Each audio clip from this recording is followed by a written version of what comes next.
Even though there currently isn't a cure for cystic fibrosis, there may finally be hope on the horizon for the more than 70,000 people around the world who are living with this debilitating disease, thanks to the emergence of several new players in the therapeutic playing field. And what those options are and how they can help these patients will be the focus of today's discussion. Welcome to Clinicians Roundtable on ReachMD. I'm Dr. Paul Dogramji, and here with me to talk about recent advances in cystic fibrosis is Dr. Gregory Sawicki, Director at the Cystic Fibrosis Center and Assistant Professor of Pediatrics at Harvard Medical School. Thanks for joining us today, Dr. Sawicki. Thanks for having me. Excellent. So, Dr. Sawicki, before we dive into those exciting updates, can you tell us a bit about how cystic fibrosis has traditionally been treated? Sure. So, as you mentioned, we really are in a place where there are new and emerging therapies that will really change the landscape and how we as pulmonologists practice with our patients with cystic fibrosis. Up until a few years ago, really what we were doing with our patients was paying close attention to the symptoms and comorbidities that are associated with CF.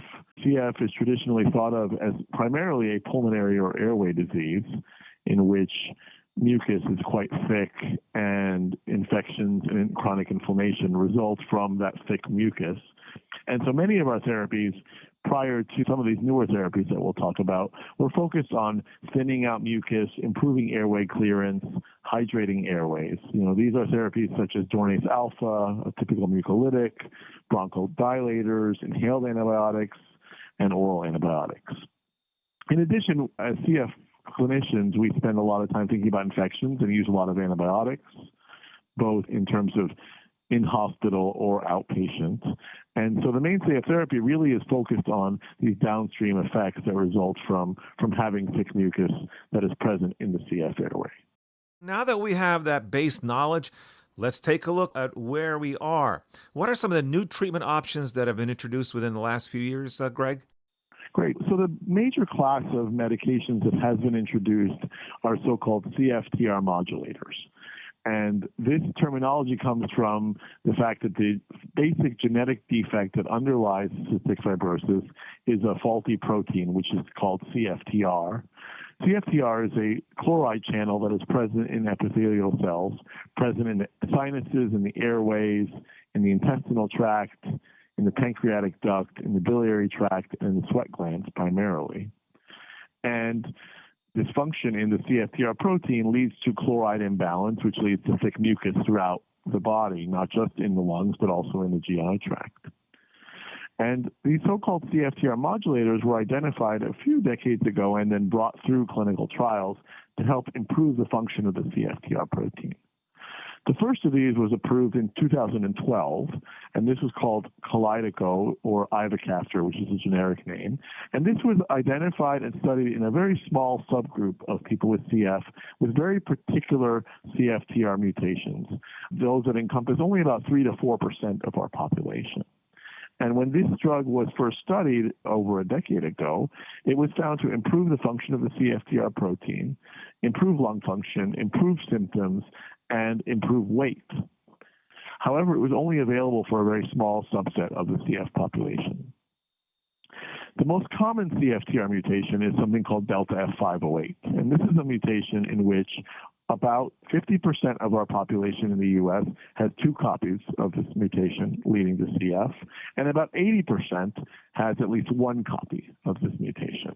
In this mutation, the CFTR protein is dysfunctional because it doesn't make its way to the cell surface. And so Vertex Pharmaceuticals, which helped develop and study these CFTR modulators that are now available, has now studied several different compounds that have become approved over the last several years to help patients with the delta F508 mutation, either in 2 copies or 1 copy. So the first was something called Orkambi or Lumacaftor ivacaftor. This was first approved in 2015 for people with 2 copies of the delta F508 mutation. These studies showed really only a modest benefit in lung function of about 3% to 4% improvement after 1 year of therapy, but it was a step in the right direction. This was followed by a medication called tezacaftor ivacaftor, also the trade name is called Symdeko. This was approved in 2017 for people with 2 copies of the Delta F508 mutation, as well as some other more rare mutations. Again, from an efficacy perspective, this drug had about a 3 to 4% improvement in lung function over 1 year, but did have some fewer side effects than lumacaftor ivacaftor, the first modulator approved. But all of this led to the basis of what's now the newest medication that was approved this past fall. It's so-called triple combination CFTR modulator therapy. And this is a combination of 3 compounds, ivacaftor, tezacaftor, and something called elexacaftor. And the trade name is Trikafta here in the United States. This was approved now for people with either 1 or 2 copies of the Delta F508 mutation. So it far broadens the indication that was present for the prior therapies. So now upwards of 80 to 85% of people living with CF in the United States who are 12 and above are now eligible to receive this medication. So if we look at this triple drug combination medication specifically, Dr. Sawicki, what can you tell us about the role of CFTR genes in cystic fibrosis and how this recently approved treatment option aims to address that? So again, these medications, these CFTR modulators, and particularly this triple combination CFTR modulator, function at the level of the protein that is really made dysfunctional by particular genetic mutations. And as I was mentioning, the particular mutation that Trikafta is focused on is this Delta F508. It's a protein folding or trafficking problem. And so in vitro, prior to being studied in clinical trials, this drug was shown to improve the trafficking of the CFTR protein and also the stability of the CFTR protein at the cell surface. When brought into clinical trials, what it did actually show is that not only did you have an improvement in CFTR function as measured by a sweat test, and the sweat chloride level is a great biomarker and proxy for CFTR protein function. It also showed significant improvement in lung function with an FEV1 improvement of over 12 to 13%, even after 2 weeks of therapy compared to a placebo group. And also showed an improvement in weight, an improvement in quality of life scores, and a reduction in hospitalizations and a reduction in what we call CF pulmonary exacerbations. So across the board in these studies looking at the triple combination therapy, we saw very impressive outcomes in terms of short-term pulmonary and non-pulmonary results. So for those just tuning in, this is Clinicians Roundtable on ReachMD. I'm Dr. Paul Dogramji, and today I'm speaking with Dr. Gregory Sawicki about recent advances in cystic fibrosis. So, Greg, now that we've covered the latest additions to the treatment landscape, I'd like to take a look a little bit about the big picture. Obviously, these advancements are great for our patients with cystic fibrosis, but from your perspective, what are some gaps in the care that still exist? So, for instance, do we have treatment options for all patients who are diagnosed with cystic fibrosis or only select patient groups? So that's a really important question because the population of people living with cystic fibrosis in the United States and across the world has been rapidly changing, mostly for the good in that people have been surviving for much longer, even before the advent of some of these therapies. So in about 2015 in the United States, that was the first year in which there were more adults living with CF in the U.S. compared to children. And so prior to that, CF really was considered a pediatric disease, and there was significant limitation in life with average mortality occurring in the late 20s, early 30s, extending up to near 40 at this point. With the growth of the adult population, this leads to challenges not just around therapeutics, but about where patients with CF get their care at adult hospitals, with adult pulmonologists, with internal medicine or family medicine physicians who are familiar with adult issues related to health care.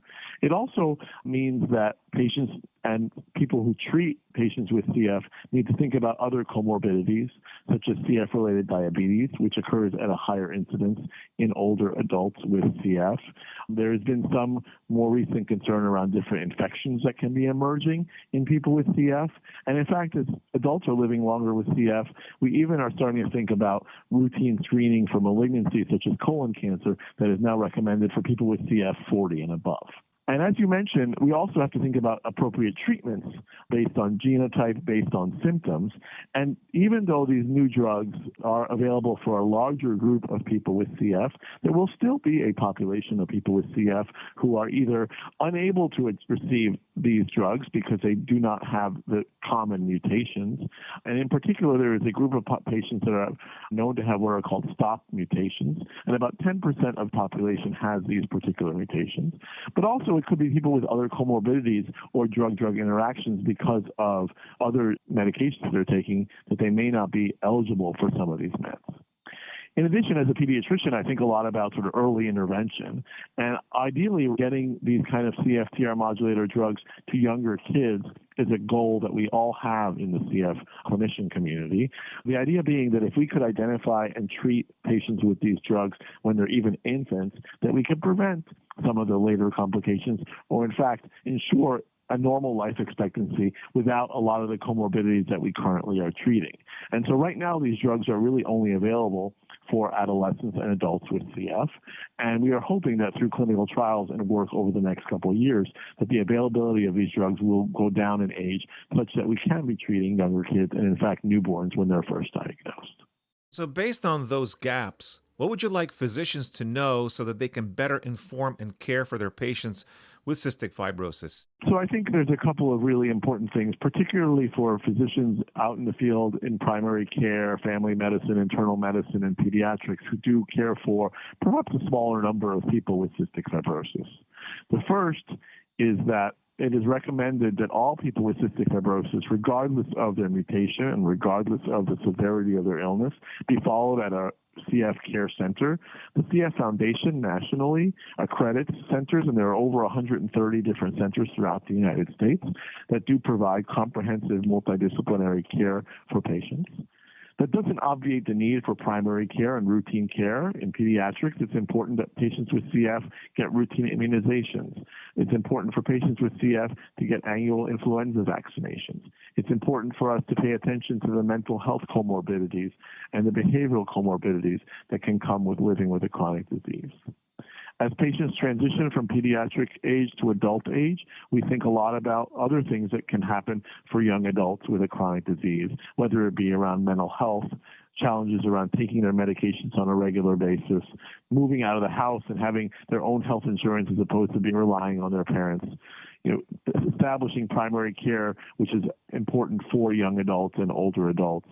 And again, as I said, as patients get older, not forgetting that they also need to have the routine screening that other adolescents, young adults, and adults will need to have in terms of other types of their health.